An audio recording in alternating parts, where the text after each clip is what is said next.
Welcome everybody to TV Toastmasters. I'm Erik Bergman, and today I have a special guest on TV Toastmasters. It's Glynis D'Souza, and she is a Toastmaster from Toronto, Canada.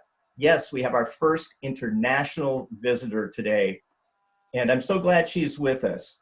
Glynis is the CEO of Glynis D'Souza Personal Development, and she's a longtime Toastmaster, a distinguished Toastmaster, and she has a special interest in teaching youth leadership. So let's get to know Glynis D'Souza. Welcome. Thank you so much, Erik, for having me on the show today. I think it's going to be a lot of fun. You are in Toronto. It's a reminder that Toastmasters is a global organization with, I think, around 140,000 clubs worldwide, and all teaching the same basic things: public speaking and leadership. So let's get into what is it that got you involved in the topic of youth leadership, and why does that matter to you? That's such a wonderful question, Erik. You know, I have two grown sons. One of them is 23, the other one is 19. And I realized as I was raising them up that kids spend a lot of time these days on devices. And because they lack social interaction, it becomes very difficult for them to communicate their thoughts, their feelings, and their ideas. And so that's why I thought, with my background as a Toastmaster, that I would bring that expertise now and experience to youth to empower them to take all of that wonderful knowledge that they already may have, but then to be able to communicate it effectively and increase their self-confidence and self-esteem. Oh, that's so nice. Because speaking in person or to large groups of people is so different than texting on a cell phone or typing email online. So absolutely. What are some of the things that today's youth really need the most, that you find it's the most valuable for them from your teachings? One of the things that the youth really need is self-awareness.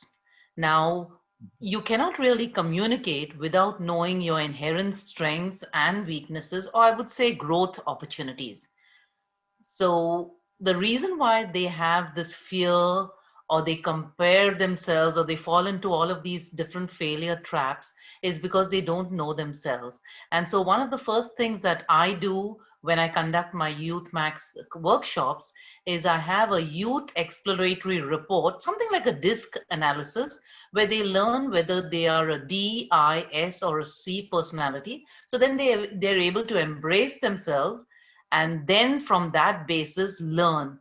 And it's similar to Toastmasters level 2, because that's what we learn, I think, in Pathways level 2. What is your communication style? What is your leadership style? And once you know that basis, then you are more confident. You'll be able to then accept yourself and then learn to accept others. So I think self-awareness, in a nutshell, is one of the things that youth need to learn the most. All right. And of course, once you understand your own leadership style, then you realize that other people may have very different styles, and you also understand where they're coming from. And even if you're not the same style, you at least are more appreciative of the difference, and you're not taking it personally. You just know that's how that person is wired to communicate, just as I am wired in a certain way. Absolutely, you said it. You've said to me before that everyone has inherent leadership qualities. Can you tell us a little bit more about that? How do you bring out some of those qualities, maybe if somebody isn't sure that they have any or what they are? I think one of the biggest strengths that you can have as a leader is to then empower others to become better leaders. And some people may think, you know what, I'm not a leader. I don't have anybody following me. So how can I then, enhance my leadership skills? What I have found to be very useful is this technique of encouragement, motivational techniques. For example, give somebody, or kind of empower to delegate. empower somebody that say, you know what, hey, I think you're going to be really good at that. And then give them a small role. And then appreciate all of the small little steps that they're taking so that they get that confidence by that small role so that you can give them bigger tasks. So in short, I would say that yes, some people think that they're not a leader, but if another person sees something in them, if another leader sees something in them and is able to empower them, delegate a few tasks, applaud their successes and encourage them, then it's that concept of I didn't believe in myself until somebody else believed in me. And so that's what I think the mandate for good leaders is, to develop good leaders around them. And it can be done. I've seen it happen many a time. It is true that many people don't have as high an opinion of themselves as someone else might.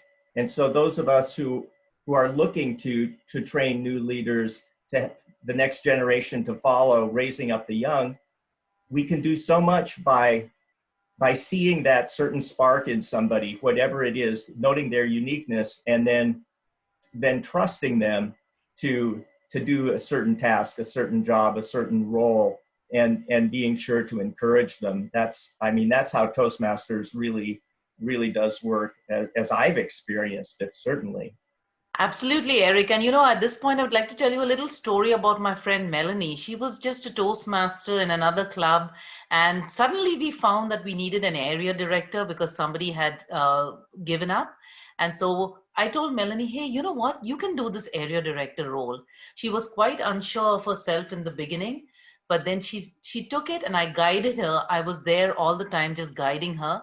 And today, she actually not only fulfilled that area director role successfully, but she was also able to start her own Toastmasters club at her company, Ericsson. So, it is very much a story of kind of a caterpillar, I would say, transforming into a butterfly. And then you go and you applaud them and you see how much they've gained as a leader.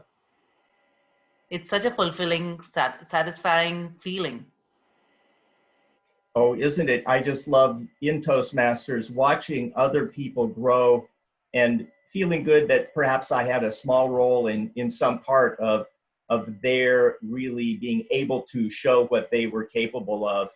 And that's so rewarding. It's really great as we bring people along with us. Because certainly one thing a leader has to do is not think that you're the only one who can lead. That's right. You have to trust in those others and let them, for better or worse, take it and go with it. And you mentioned before, previously, that trust was such an important quality in a leader. Maybe you could say a little bit more about trust in the leader's role. Thank you, Eric. Trust is such a foundation. As they say, trust is a must.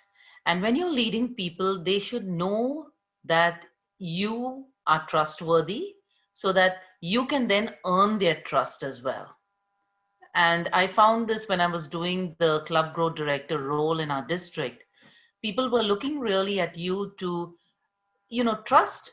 They were trusting you to run the district well. They were trusting you to give them the right, the right motivation for them to become a leader. And so trust is such an important thing. And I find that is so difficult these days for people to do because of the lack of transparency. People feel that, you know what, I'm going to not be so transparent with my team. And that lack of transparency then erodes the trust. And so that's what I think, that trust and transparency are two sides of the same coin. And it is very critical for you to be a trustworthy leader and have that integrity so people can know that, who you are in public is who you are in private as well. So there shouldn't be any second guessing. Trust is a very important part of being a leader. And what are some of the other traits that you see in good leaders? Another thing that I would see is that big C word, courage. Courage is very important. Sometimes, as a leader, you have to take a stand to do something that may not be very popular, but it's something that you intuitively know that that is right. So the courage to take a stand and to be able to then, in the process, also resolve conflicts in an efficient way is very important. So courage, I would say, is a very important quality. And the second thing is compassion or empathy, to be able to meet people where they are, to have compassion for them, and then be very empathetic towards them. So courage and compassion are two other very critical qualities of a leader besides trust. All right. Thank you so much for sharing that. Those are definitely maybe some of the what we might think of as softer leadership skills versus being an authoritarian, strict, hard driving leader. There's a huge potential for leaders who show trust, show compassion, and show courage, and a very different style of leadership. And I think generally the second one would be much more effective way to go. We've reached the halfway point of our show, so we're going to take a short break. We hope you stick with us and come back for more TV Toastmasters in a short while.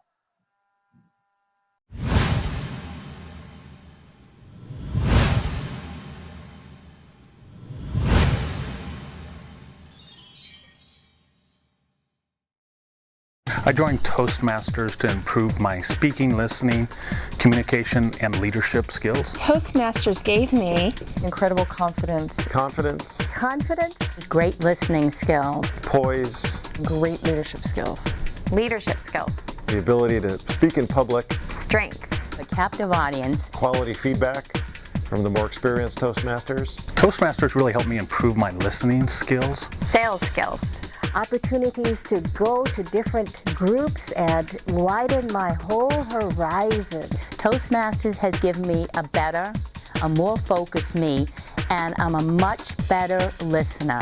Toastmasters is fulfilling. It's a great place to fail your way to success. Wonderful way to meet people. networking, Strength. It's addictive. It's a club of self-improvement. It's an experience, it's a ride that you won't forget, and you'll enjoy it every step of the way. Toastmasters helped me land a kick-butt job. I sang at one of my table topic speeches, and people liked it and applauded. My business is doing great, and I'm very, very grateful to Toastmasters. It's been a great experience for me. Thank you, Toastmasters. Thank you, Toastmasters. Thank you, Toastmasters, for giving me so much confidence. thank you Toastmasters for everything.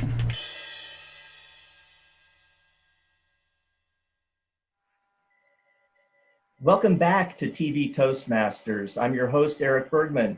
I'm also a member of We Toasted Toastmasters in Lake Oswego, and I'm going to get back to my special guest from Toronto, Canada, to talk about leadership and her life story. My guest is Glynis D'Souza. She's CEO of Glynis D'Souza Personal Development. Glynis, how about you tell us some of your life story? What's the journey you took to get to where you are today as a Toastmaster and leadership trainer? Wow. Thank you, Eric, for that question. Well, I joined Toastmasters in July of 2010. I joke about it. I say, I wanted a captive audience because nobody was listening to me at home. I've got a husband and 2 boys.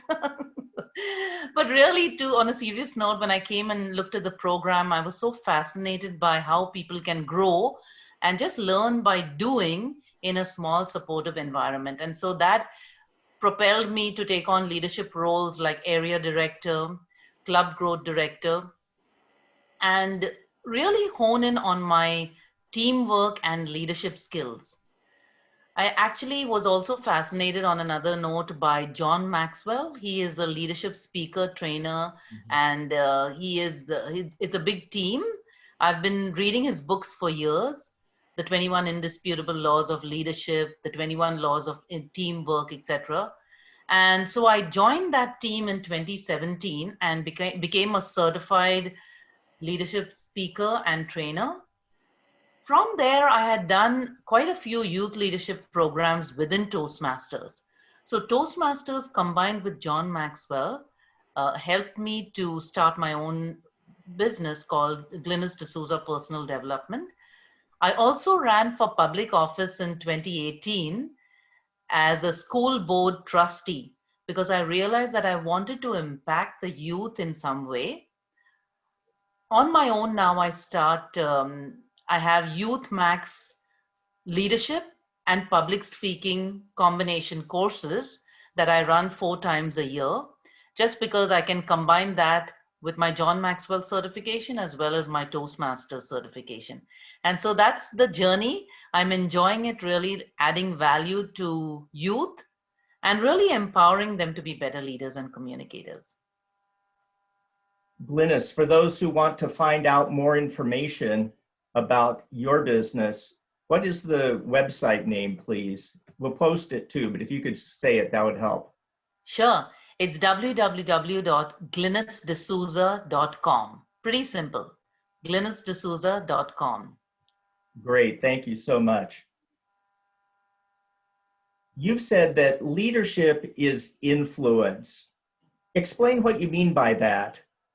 It should make sense, right? That if we're leading, we're trying to influence people to do one thing or take a certain course of action. But what does that mean to you? Leadership is influence. Yeah, John Maxwell does say leadership is influence, nothing more, nothing less. What that means is that if you're a leader, you should have the influence over your team so that you are able to not really manipulate them to do anything, but to be able to really influence them in a positive way to see and buy into your vision. An example would be if you're a leader and you're achieving, you've got some goals that you are setting. How do you then get your people's buy-in? You have to learn to be a good influencer, a positive influencer. And some of the ways that you can do that is by really being a trustworthy leader, being a compassionate leader, and being a courageous leader, the 3 qualities that I talked about earlier. So it's not easy because there are different levels of influence. There are 5 different levels of influence, but we kind of work our way through all of those different levels. And really leadership is influence, nothing more, nothing less. And I mean a positive influence because there are a lot of ways that leaders can be a negative influence on people as well.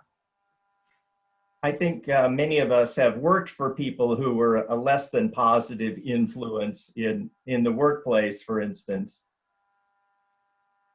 Glynis, a key aspect that people associate with Toastmasters is public speaking. But on the other hand, the flip side of speaking is the listening. Can you talk about the benefits of being a Toastmaster member in terms of listening skills that you have gained? Yeah, you know what, Eric, this was a very difficult lesson for me to learn because my personality is a D and an I, which means that I love to speak, I love to talk, and I love to kind of, give people my ideas and, thinking that I have the best ideas, etc. But Toastmasters taught me through their feedback portion of the meeting, where I was forced to listen because I needed to give a really strong evaluation, that I really need to be an active listener and listen not only with my 2 ears, but also listen with my mind, listen with my heart, and listen actually with my complete being completely present in the room to what you are trying to say, so that I'm able to then give you back a feedback or an evaluation on what you actually were saying based on what I saw, felt, and heard. So really listening involves not just the ears, but it also involves other senses as well, the eyes, the heart, and the mind. And I think in business, we could all understand the advantages of active listening. Say when a client is talking to us, what are they saying, but what are maybe they not saying? What are the things that they haven't expressed, but that we could pick up by attention to body language, by posture, tone of voice, those things. Absolutely. Do you have any tips for how people can be better active listeners? Anything in particular?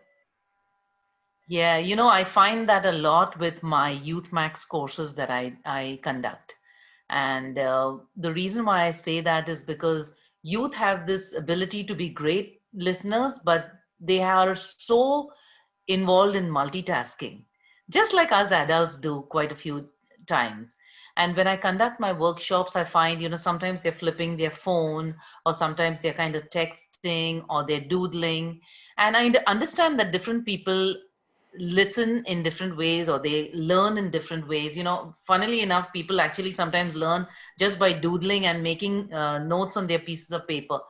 But I think some of the tips that I've given to my youth is that how would you feel if you were speaking and somebody else was talking at the same time, right? Kind of telling them to have that empathetic attitude on really putting yourself, like the golden rule, do unto others as you would like them to do unto you.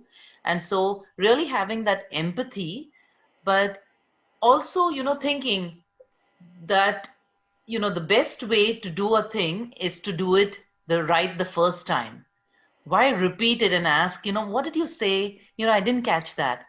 Really being present so that you're fully listening the first time and doing it right the first time. So those are the two tips really, you know, being empathetic and putting yourselves in other people's shoes. And the second tip is really doing it right the first time so that you don't waste time asking for instructions again and again and having the most productive use of your time. Great. And paying close attention to someone when they're talking it's a real gift that you're giving to them, but you also benefit from that yourself. Absolutely. Now, in Toastmasters, we go by the slogan, where leaders are made. And I obviously believe that you think leaders can be made given your career choices and that you're a Toastmaster too. Can you talk about how leaders are made within a Toastmasters club? What's some of the power of that Toastmasters club experience for those seeking to build leadership skills? Oh, Toastmasters is a genius organization and it is really wonderfully structured. The leaders are made by taking small roles. For example, when they come to a meeting, they may just take a role like a timer, a grammarian, an hour counter. But during that meeting, they have to listen. They have to be able to give a role report of their role. And so there's that responsibility that's thrust upon them in that short period of time. And when you give somebody responsibility, then there comes accountability as well. They are accountable at the end of the meeting to give that report, but they're also accountable to prepare for their role at the beginning of the meeting, even before the meeting starts. So I think those two, accountability and responsibility, are two sides of the coin that people can learn in a Toastmasters meeting. So then they are able to get better at those two and become better leaders. Great. Glynis, it's so good talking to you. We have about a minute left. In the minute we have, do you want to make a closing statement or sum up any goals that you have? Yes, it's so funny. Thank you so much for having me on this show, Eric, because my name Glynis is actually my parents named me after the British TV actress Glynis Johns. And how wonderful that I'm on TV today. And that's a little fun fact. But my goal really is to empower youth to gain confidence and become better leaders, right? And I do this through my experience, both as a Toastmaster and as a certified John Maxwell leadership team member, speaker, trainer, and a coach. So that's my goal. And I'm looking forward to really develop better leaders in our youth for tomorrow. Well, thank you so much. Glynis D'Souza from Toronto, Canada. I hope you've enjoyed this episode of TV Toastmasters. Look for us again. We're on YouTube, and have fun until then. And I hope you can be the leader you want to be.